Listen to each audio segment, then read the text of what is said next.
Eu acordo no dia seguinte, amarrado, nu, num hospício. E a ambulância começa a trepidar numa estrada de chão. E demora, e demora, e demora. E aí eu começo. Aonde a gente está indo? Não, é normal. Não, engarrafamento. A gente tá pegando um atalho. Atalho aonde? Barra da Tijuca não tem rua de chão. Para onde a gente tá indo? E aí eu ameaço levantar da maca. Quando eu ameaço levantar, o enfermeiro me aplica uma injeção. Eu acordo no dia seguinte, amarrado, nu, num hospício.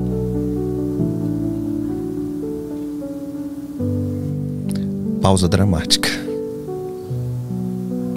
Internado por ser extremamente agressivo, bipolar, multipersonalidades, pedófilo, tentativa de suicídio e inúmeras coisas.